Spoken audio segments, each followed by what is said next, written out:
नमस्कार, मैं सुभाष मौर्य। आप देख रहे हैं मेरा भारत 24/7। इस समय हम लखनऊ के जो उत्तर प्रदेश कांग्रेस कमेटी है, जो प्रधान कार्यालय उत्तर प्रदेश का कांग्रेस पार्टी का, वहाँ पे मैं मौजूद हूँ। और हम लोग के देश के राष्ट्रपिता महात्मा गांधी जी की आज पुण्यतिथि है और पार्टी कार्यालय में यहाँ पे पुण्यतिथि पे गांधी जी के चरणों में लोग श्रद्धा सुमन अर्पित कर रहे हैं और काफ़ी संख्या में लोग यहाँ पे मौजूद है। तो आइए हम कुछ लोगों से बातचीत करते हैं। जी, बहुत बहुत स्वागत है सर। धन्यवाद। सबसे पहले आपका हम परिचय जानना चाहेंगे। मैं ओंकार नाथ सिंह हूँ, वरिष्ठ कांग्रेसी नेता हूँ। क्या कहना चाहेंगे? राष्ट्रपिता महात्मा गांधी की पर कुछ कहने के लिए एक शब्द में कोई व्याख्या नहीं की जा सकती। जी जी। क्योंकि आज पूरा भारत ही गांधी के नाम से जाना जाता है। विश्व के अंदर अगर किसी की पहचान भारत की है तो गांधी के नाम से। जी। हम सत्य और अहिंसा के मार्ग पर चल के इस देश का विकास करना चाहते हैं। जो गांधी जी के मूल मंत्र थे, स्वच्छता अभियान, महिलाओं का उत्थान, छुआछूत को ख़त्म करना, गरीबों का उत्थान, ग्रामीण का विकास, इन सब चीज़ों को लेते हुए हम आगे बढ़ना चाहते हैं ताकि एक सच्चा भारत और विकसित भारत बन सके। जो गांधी जी के समय में जो भारतीय राजनीति थी और जो स्वतंत्रता संग्राम जो चल रहा था, उसमें तमाम आंदोलन गांधी जी ने किया था।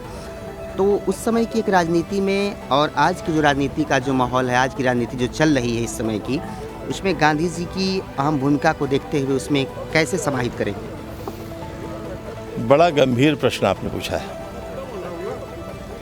आज का परिप्रेक्ष्य और गांधी जी के समय की बात में बहुत ज़मीन आसमान का अंतर है। गांधी जी के समय में जो लोग राजनीतिक आंदोलन में आए जी, वो बड़े अच्छे परिवारों से थे और बड़े पढ़े लिखे लोग थे जी, और सबने अपना त्याग किया, अपनी सुख सुविधाओं का त्याग किया और देश को आज़ाद कराने के लिए अपने को जेल में डाला, यातनाएं सही।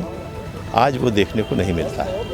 आज जो लड़ाई है वो सत्ता की लड़ाई हो गई है। सत्ता के पीछे देश भागने लगा है और उसी को हटाने का प्रयास कांग्रेस पार्टी कर रही है। सत्ता तो आती जाती रहती है।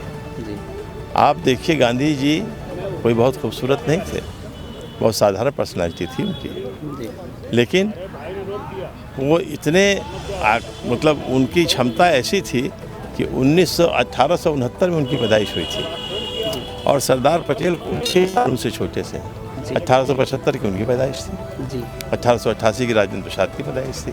1888 के आसपास ही कृपलानी जी की पैदाइश थी। जी, नेहरू जी की उसी समय की पैदाइश थी 1889 की। ये सारे लोग गांधी जी को पिता तुल्य मानते थे जी, और जो उनका विरोधी भी होता था, जो उनसे जिनसे गांधी जी की नहीं पटती थी, जैसे सुभाष चंद्र बोस, जब वो चले गए और रंगून में उन्होंने आज़ाद हिंद फौज बनाई तो वहाँ से उन्होंने रेडियो पे जो उच्चारण किया उसमें गांधी जी से अपनी सेना के लिए आशीर्वाद मांगा और गांधी जी को राष्ट्रपिता कहकर संबोधित किया। जी, गांधी जी ने निस्वार्थ देश की सेवा की।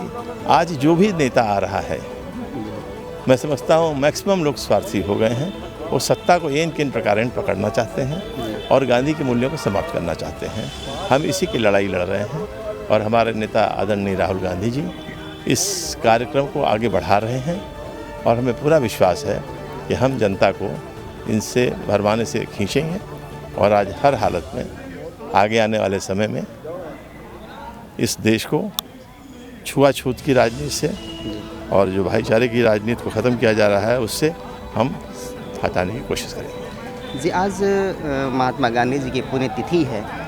किसी की श्रद्धांजलि सभा होती है तो उसके अलावा अन्य प्रश्न नहीं उठने चाहिए, लेकिन ये देश के राष्ट्रपिता हैं और अगर साधारण मौत हुई होती तो ये प्रश्न हम नहीं करते, ना ही प्रश्न उठना चाहिए। लेकिन आज ये प्रश्न उठता है कि महात्मा गांधी जी की हत्या की गई थी। तो आज इस पूरे देश में ऐसा माहौल बन गया है कि एक तरफ हम लोगों के देश में राष्ट्रपिता की पूजा की जाती है जिन्होंने अहिंसा के बल पर देश को आज़ाद कर लिया, और इसी देश में जिन्होंने हत्या की उनकी भी पूजा की जाती है। यही तो विडंबना है और यही दुख है। लेकिन ये तो जनता को निर्णय करना है जी, कि ऐसे लोगों की भी अगर वो पूजा कर रही है तो क्या सोच के कर रही है। जी, क्या जो उन्होंने हथियार उठाया था, जी, क्या आज मान लीजिए आदरणीय प्रधानमंत्री हमारे हैं, वो किसी बात को न माने अपनी पार्टी के, तो क्या उनके पार्टी के नेता उनकी हत्या कर दें? क्या यही इसका समाधान है?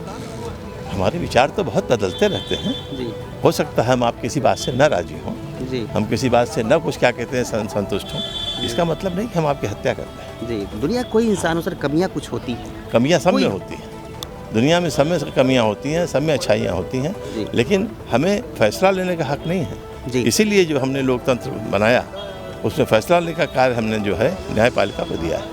ये हमारा काम नहीं है। अब अगर हर आदमी फैसला अपने हाथ में ले लेगा तो एनार्की हो जाएगी, देश कहाँ बचेगा। जी इसलिए ये तो जनता को समझना है कि ऐसे लोगों को सत्ता में रखना है या सत्ता से बाहर करना है।